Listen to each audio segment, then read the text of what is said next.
नमस्कार, मैं हूं शांता सिंह और आप देख रहे हैं बोले भारत। वो गाना है ना कि तुम इतना जो मुस्कुरा रहे हो, क्या गम है जिसे छुपा रहे हो। कोई जरूरी नहीं है कि सिर्फ गम को छुपाने के लिए ही कोई मुस्कुराता हो। कई बार राहत की मुस्कुराहट भी होती है। बीजेपी के लिए ये राहत की बात है कि बहुमत के आंकड़े से पीछे छूटने के बाद भी वो सबसे बड़ी पार्टी है। प्रधानमंत्री नरेंद्र मोदी के नेतृत्व में एनडीए को 293 सीटें मिली हैं, तो बीजेपी को 240 सीटें। पिछले चुनाव की तुलना में बीजेपी की सीटें बेशक गिरी हैं, लेकिन अब भी 2014 और 19 को छोड़ दें तो ये जीत 1991 के बाद की सबसे बड़ी जीत है। और अगर 2014 और 19 को जोड़े भी तो तीसरी सबसे बड़ी जीत है। और तीनों ही बार प्रधानमंत्री नरेंद्र मोदी की अगुवाई में बीजेपी ने ये इतिहास रचा है, लगातार रचा है। ऐसे में सरकार के लिए कोई खतरा तो नहीं दिखता, लेकिन कुछ मुद्दे जरूर अपना असर दिखा सकते हैं, जिन पर सहयोगियों का रुख बीजेपी के रुख से मेल नहीं खाता। उनमें एक अहम मुद्दा है अग्निवीर का। पिछली बार मोदी सरकार ने सेना में जवानों की भर्ती के लिए 4 साल की समय सीमा तय कर दी थी, जिसके बाद उन्हें रिटायर कर दिया जाना था। उसमें एकमुश्त राशि का प्रावधान है, मगर पेंशन की व्यवस्था नहीं है और ना ही स्वास्थ्य सुविधा और कैंटीन की व्यवस्था। इसका विरोध विपक्ष करता रहा है। चुनाव में इसे बड़ा मुद्दा भी बनाया। इससे विपक्ष को बहुत लाभ मिला। इंडिया ब्लॉक बढ़कर 232 तक पहुंच गया और एनडीए घटकर 293 पर। यही अग्निवीर योजना चर्चा में है। सरकार के सबसे बड़े खेवनहारों में से एक नीतीश कुमार की पार्टी जेडीयू ने अभी से ये मुद्दा उठा दिया है। जेडीयू की मांग है कि अग्निवीर योजना की समीक्षा हो।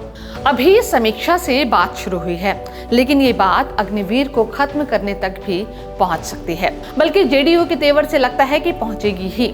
अगले साल बिहार में विधानसभा के चुनाव होने हैं। ऐसे में नीतीश कुमार अग्निवीर योजना में बदलाव कराकर या फिर इसे रद्द कराकर युवाओं का दिल जीतने की कोशिश कर सकते हैं। बिहार के ग्रामीण अंचलों में नौजवान बड़ी संख्या में हैं, जो सेना में भर्ती होने के लिए तैयारी करते हैं या सेना में दाखिल होते हैं। अगर नीतीश कुमार अपनी वाली पर अड़ गए और उनके सामने मोदी सरकार झुक गई तो सरकार की छवि रोल बैक वाली बन सकती है। वैसे तो नीतीश कुमार की पार्टी जेडीयू बार बार यही कह रही है कि उसकी कोई डिमांड नहीं है। रही मंत्री बनने की बात, तो जेडीयू का कहना है कि ये तो प्रधानमंत्री का विशेषाधिकार है।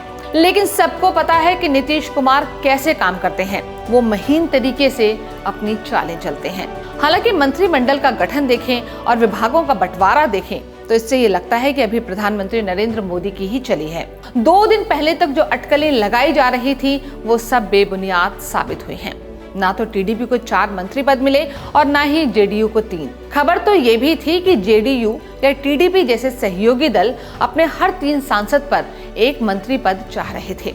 साथ ही टॉप 4 यानी कि गृह, वित्त, रक्षा और विदेश मंत्रालय में भी अपनी हिस्सेदारी चाहते थे। लेकिन इस फ्रंट पर तो लगता है कि मोदी जी ने अपनी वाली ही चलाई है। नीतीश की पार्टी हो या चंद्रबाबू नायडू की, दोनों से बस एक कैबिनेट मंत्री ही बने हैं और एक राज्य मंत्री। प्रधानमंत्री नरेंद्र मोदी ने दिखा दिया कि वो किसी भी दबाव में झुकने वाले नहीं हैं। लेकिन कुछ दबाव मंत्रिमंडल निर्माण और विस्तार से ज्यादा मुश्किल होते हैं। नीतीश कुमार और प्रधानमंत्री नरेंद्र मोदी के हनुमान कहे जाने वाले चिराग पासवान एक ऐसे मुद्दे पर एकमत हैं जो बीजेपी को अच्छा नहीं लगता।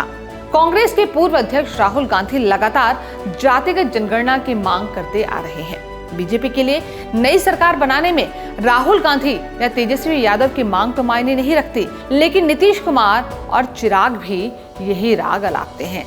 इसलिए आने वाले दिनों में ये मुद्दा सरकार के लिए जरूर एक सिरदर्द साबित हो सकता है। नीतीश कुमार शुरुआत से ही जातिगत जनगणना के पक्षधर रहे हैं, बल्कि जब तेजस्वी के समर्थन से उनकी सरकार चल रही थी तो उन्होंने बिहार में जातिगत जनगणना कराई भी थी। इसलिए राष्ट्रीय स्तर पर जातिगत जनगणना कराने की मांग बीजेपी के लिए थोड़ी असुविधाजनक हो सकती है, खासकर इस बात से भी कि चिराग पासवान जैसे सहयोगी भी जातिगत जनगणना के पक्षधर हैं। ऐसा ही एक विवादास्पद मुद्दा विशेष राज्य का दर्जा भी है। इस बार एनडीए में बीजेपी को जिन 2 दलों के समर्थन की सबसे सख्त जरूरत है, उनके नेता चंद्रबाबू नायडू और नीतीश कुमार चाहते हैं कि उनके राज्यों आंध्र प्रदेश और बिहार को विशेष दर्जा दिया जाए। इन मांगों को मानना मोदी सरकार के लिए आसान नहीं है। ऐसा इसलिए क्योंकि संविधान में विशेष राज्य के दर्जे का कोई प्रावधान नहीं है, लेकिन आर्थिक रूप से पिछड़े कुछ राज्यों को बेहतर बनाने के लिए उन्हें विशेष राज्य का दर्जा दिया जाता है। इस वक्त देश के 11 पहाड़ी राज्यों को विशेष दर्जा हासिल है। आंध्र प्रदेश का तर्क रहा है कि हैदराबाद तेलंगाना को मिलने के कारण उसे राजस्व में भारी नुकसान हुआ। उसी तरह नीतीश कुमार भी मानते हैं कि खनिज संपदाओं वाला हिस्सा तो झारखंड में चला गया, बिहार को सिर्फ बेबसी मिली है। ऐसे में बिहार को चलाने के लिए विशेष राज्य का दर्जा और उस हिसाब से आर्थिक मदद बहुत महत्वपूर्ण हो जाती है। लेकिन केंद्र को बहुत अच्छे से पता है कि एक दो राज्यों को विशेष राज्य का दर्जा दिया नहीं कि कतार में कई और राज्य शामिल हो जाएंगे। फिर वित्त मंत्री सिर पकड़कर बैठ जाएंगे कि पैसा लाएं तो कहां से लाएं। इसलिए ऐसा नहीं लगता कि सरकार बहुत जल्द विशेष राज्य वाली मांग को मानेगी, क्योंकि अपनी अंटी को इस कदर ढीला करना आसान नहीं है। हालांकि टीडीपी इस मांग को लेकर कितनी जिद्दी रही है, इसे आप इस बात से समझ सकते हैं कि 2018 में विशेष राज्य के दर्जे को लेकर ही चंद्रबाबू नायडू ने एनडीए छोड़ दी थी। मोदी सरकार में बने अपने 2 मंत्रियों को वापस भी बुला लिया था, लेकिन तब बीजेपी को अपने दम पर पूर्ण बहुमत था। आज टीडीपी की सख्त दरकार है। फिर भी लगता है कि बीते 5 सालों में जिस तरह जेल जाने से लेकर राजनीतिक अकेलेपन को चंद्रबाबू नायडू ने झेला है, उसके बाद वो इतनी जल्दी अड़ियल रवैया अख्तियार नहीं करना चाहते। इसलिए उनकी पार्टी राज्य के लिए स्पेशल औद्योगिक नीति चाहती है। प्रधानमंत्री नरेंद्र मोदी भी जानते हैं कि नीतीश और नायडू उनके लिए कितनी अहमियत रखते हैं। 4 जून को चुनाव के नतीजे आने के अगले ही दिन यानी कि 5 जून को ही प्रधानमंत्री आवास पर एनडीए की बैठक हुई। उसमें प्रधानमंत्री मोदी के ठीक बगल में नायडू भी बैठे थे और नीतीश कुमार भी। ये नेता अगर चुप्पी साध लें तो अटकलें तेज हो जाती हैं कि क्या करने वाले हैं, और अगर मुस्कुरा दें तो ये समझना मुश्किल होता है कि ये मिलन की मुस्कान है या विदाई की। इसलिए सबकी नजरें इन दोनों नेताओं पर हैं। हालांकि जब सदन में एनडीए का नेता चुनने की बारी आई थी तो नायडू और नीतीश दोनों के रुख से लग रहा था कि उन्होंने पीएम मोदी को सच्चे मन से अपना नेता मान लिया है। एक समय पीएम मोदी के नाम पर ही बीजेपी से गठबंधन तोड़ने वाले नीतीश कुमार इस बार ऐसे भावुक हुए कि अपने से 5 - 5.5 महीने बड़े नरेंद्र मोदी के पैर छूने के लिए झुक गए। अब ये कोरी भावुकता है या वाकई पीएम के लिए नीतीश बाबू के मन में कुछ ज्यादा ही सम्मान का भाव, या फिर बिहार के सबसे बड़े तिकड़मबाज नेताओं में गिने जाने वाले नीतीश कुमार की किसी नई तिकड़म की पहली किस्त, ये तो वही जाने।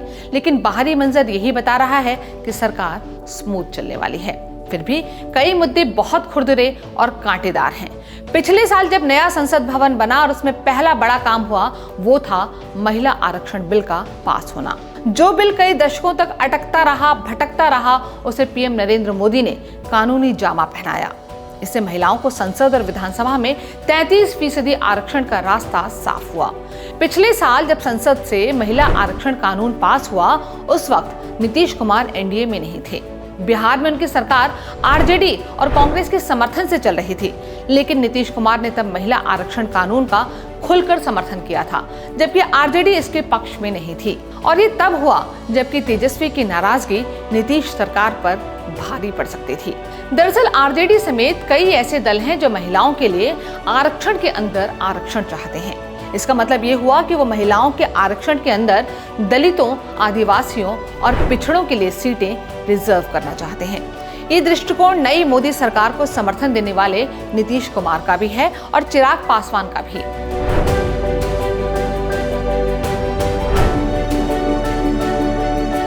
अब ये सवाल मोदी सरकार को परेशान कर सकता है अगर नीतीश और चिराग जैसे सहयोगियों ने इस पर घेराबंदी की, क्योंकि इन दोनों के सांसदों की संख्या 17 हो जाती है। अब महिलाओं के लिए आरक्षण पर तो सभी दल सहमत हो चुके हैं। बात सिर्फ आरक्षण के भीतर आरक्षण पर फंस सकती है।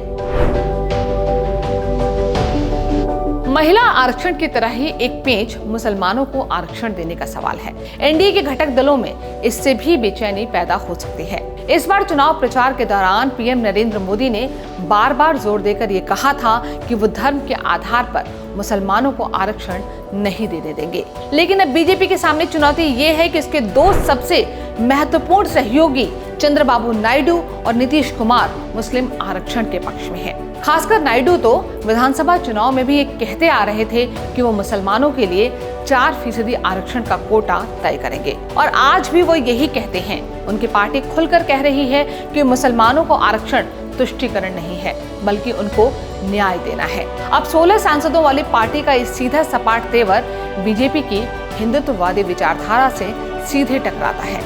जाहिर है कि आरक्षण का सवाल आगे भी एक अहम मुद्दा बना रहेगा, खासकर जब धर्म का सवाल आरक्षण से जुड़ जाए। इसी तरह समान नागरिक संहिता पर भी बीजेपी के विचार नीतीश कुमार से मेल नहीं खाते। बीजेपी का ये बहुत पुराना एजेंडा है कि वो पूरे देश में यूनिफॉर्म सिविल कोड लागू करना चाहती है। उसे ये मुद्दा जनसंघ से विरासत में मिला है। इसी मुद्दे पर जनसंघ के संस्थापक रहे श्यामा प्रसाद मुखर्जी ने नेहरू मंत्रिमंडल से इस्तीफा दे दिया था। पिछले दिनों उत्तराखंड में पुष्कर धामी सरकार ने इसे लागू भी किया है और चुनाव में ये मुद्दा भी रहा। दरअसल बीजेपी के तीनों कोर मुद्दों से तमाम राजनीतिक दलों के विचार मेल नहीं खाते, लेकिन इनमें से 2 मुद्दे पूरे हो चुके हैं। एक अयोध्या में राम मंदिर का निर्माण और दूसरा जम्मू कश्मीर में अनुच्छेद 370 का खात्मा। और अभी तीसरा मुद्दा समान नागरिक संहिता का है। बीजेपी के अपने दम पर बहुमत से पीछे छूट जाने से ये रास्ता थोड़ा कठिन हो गया है, और 32 सीटों की कमी कहीं ना कहीं ज्यादा समझौतों के लिए भी दरवाजा खोलती है। और वो इसलिए क्योंकि नीतीश और नायडू दोनों की सौदेबाजी की क्षमता बड़े बड़ों के पसीने छुड़ा देती है। हालांकि अब की बार उनका मुकाबला पीएम नरेंद्र मोदी से है, जो खुद भी काफी टफ बार्गेनर माने जाते हैं।